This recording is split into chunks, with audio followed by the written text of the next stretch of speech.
What's up guys, and welcome to another video here on the C&B Tech channel. Now in today's video I am going to be doing another video for you guys, and it's going to be another video based on the Nikon D3300.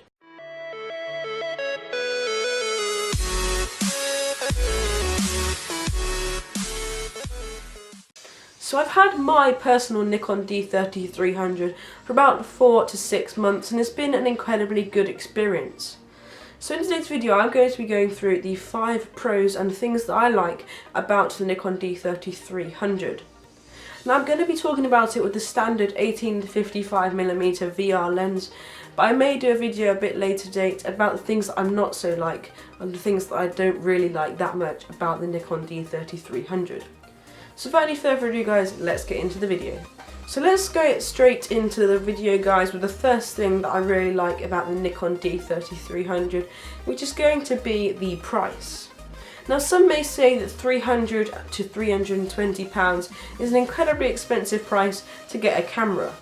And obviously that is a camera ready to use as it comes with a kit lens about that price at the moment in the UK, but what you are getting is actually an incredibly cool machine. It gives loads of different ways of photography that you can do straight when you get it out of the box, and also has incredibly good video quality. I think that although cameras have gone up in price a lot recently, some may say that the D3300 is not so good value compared to other Canon alternatives, but I still think that this actual Nikon D3300 performs incredibly well. It's an amazing 24 megapixel sensor, it's easy to use, you can get used to it really quickly, and it's also nice and compact as well. So in my personal opinion, for value for money, the Nikon D3300 is bang on. So the next thing that I'm going to be talking about for number 2 is going to be the portability. So this is kind of basically how compact the device is and how easy it is to get around. Now I was expecting to be a bit disappointed when I got my Nikon D3300, as I was upgraded from a Canon PowerShot SX410 IS bridge camera. Now obviously the Nikon D3300 isn't going to be incredibly small. It's not going to be as small as something like a compact camera or a bridge camera, but for a DSLR it's incredibly small. Now it's not market leadingly small, for example a Canon 100D, but it's still incredibly compact, and actually it fits into a bridge camera bag nice and snug with the 18 to 55mm lens. Also in terms of weight, it's incredibly light for a DSLR. I was expecting to get this heavy big DSLR that was going to be quite hard to carry around after a few hours of it on my shoulder. It's actually really rather light, and you don't really notice it much that it's there, and it just feels like any other bag that you've got with you, depending on what bag you're using. Number 3 for me has to be the running system. So for me the running system is absolutely amazing. All of the buttons can be easily used. You can program all of the buttons if you want to do certain things, and also the screen is incredibly high definition. Now the menus are incredibly easy to navigate through. I can easily get to things like ISO, what focus I want to get onto. All of those different things can easily be accessed depending on whether you're in live view or on the manual mode.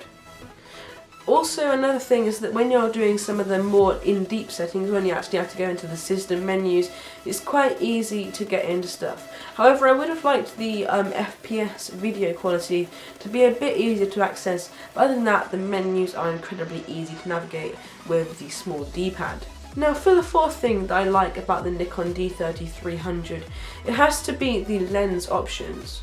Now this is obviously very generically for Nikon, but I still think that the Nikon D3300 and the whole Nikon range have a really good set of lenses. Obviously there is every single lens that you're going to want. It's not, for example, I was looking at something like Sony, but I was more attracted to the Nikon also for the reason that the lenses has a huge variety.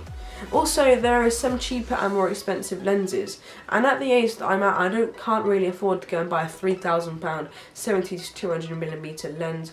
So when I got my Sigma 70 to 300mm, for example, I was actually incredibly happy that that costed me almost £100, but I still got incredibly good quality lens. So for the 5th and final thing that I like about the Nikon D3300 has to be the controls. Now obviously I stepped up from a pretty much auto bridge camera, but when I came on to the Nikon D3300 I was also expecting it to be incredibly hard to navigate, and I thought they would take me a long time to get used to the controls. Although this was also very much because of the guide mode, I will speak about that in a whole nother video for you guys, but the actual controls are very easy to look at. I've got different controls and sometimes I can program them, and then also I've got that massive dial along the top that allows me to look at things like A mode, S mode, M mode, all the different modes, and then I just get a few preset modes that are kind of reset into the guide mode, but it's just a bit easier to get to.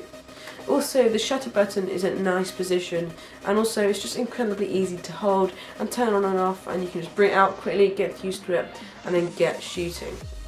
So that pretty much wraps up today's video, guys. Be sure to go and leave a like if you did enjoy the video, and also subscribe if you did, and then also check out some of the cards that we left, as there's a few other videos related to the Nikon D3300 in the cards section. Also go and check out our Instagram, they will be linked below, and also our Twitter. They are both CMB Tech with an underscore, and we are quite active, or we're trying to get more active on those social medias in the future.